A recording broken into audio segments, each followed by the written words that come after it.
Mga karag-karag, welcome back to my vlog. Isang maulan at bonggang pasabog na menopausal distraction look sa inyong lahat mula dito sa Lasak City. Huwag kayong magtaka, busy si Kuragan sa pa-outfitan for today's vlog. Kasi nga mga karag-karag, naku, chinek ko yung mga ganap ni Tonyang ba? Kasi siya yung, di ba, front runner. Hindi tayo papahuli sa kanya mga pa-eksena. O, ayun na nga, bumulaga sa malaking mata ni Kuragan yung mga kaganapan sa Miss Universe Thailand Organization sa preparation ni Tonyang sa kanyang laban sa Miss Universe 2023. Ang kanyang preparation sa kanyang pan-national costume, di ba? Menopausal national costume natin. Patata. Blush on pa imo nga mura gilaparo ni Mayweather ang face lock ni Kuragan.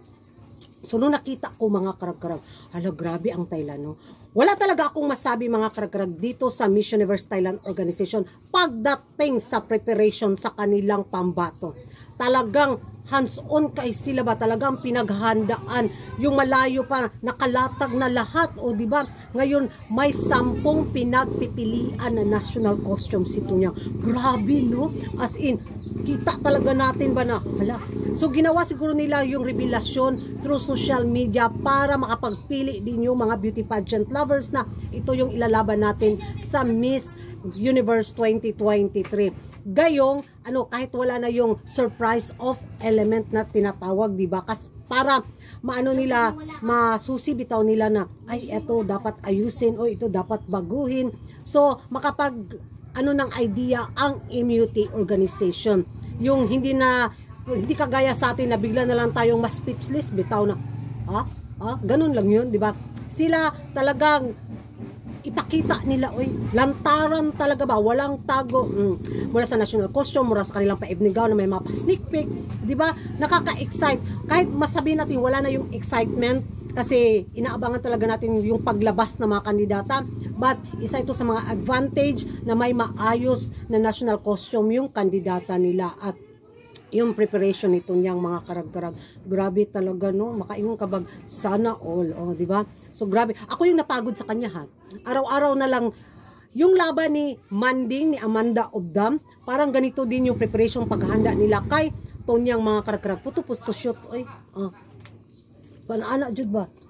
Ako yung napagod kay Tonyang, sa totoo lang talaga mga karag-karag. Pero, well, nakakabilib mga karag-karag, no? Itong glam team ng Miss Universe Thailand Organization, grabe sila, as in, pag make-upan dito nila yung kandidata nila, nag-ibang tao ba? Lalong gumanda, sa totoo lang talaga. Grabe yung nila ba? Magic touch bitaw. Lalo na pag si Kuragan, siguro yung make-upan nila. So, nakaka-excite na laban to dahil yun nga, parang lang din, laban dati ni Celeste Cortese na siya yung malakas na front runner, di ba? But sad to say na El Tocuyo tayo. Ngayon sa laban ni Tonyang, ito yung, pag may El Tocuyo ang Thailand, ito yung pinakamasakit na El Tocuyo siguro nila, di ba?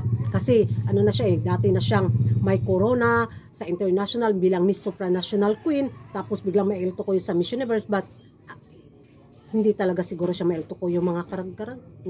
Malakas yung kutob ko, vibration ni Kuragan. Di dyan maelto ko yung Thailand ngayon sa taon na to. Pasok sa banga. May chika ko after this vlog mga karag-karag. Share ko lang sa inyo para hindi na masyadong mahaba bitaw.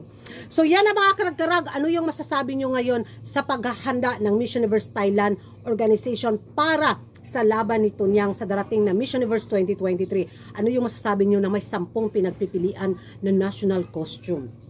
Sang-ayon ba kayo dito mga karag-karag na reveal na diretso na wala nang patago-tago pa? Mag-ingay tayo sa comment section at kung bago ka pa lang sa channel ko at kung mahilig ka sa pang good vibes at mga stressful, mga iskandalo at mga kontrobersiya sa mundo ng beauty pageant, don't forget to like and subscribe my channel Kuragan Karag, ang babaeng lagi na karag-karag, and see you in my next vlog. Bye-bye!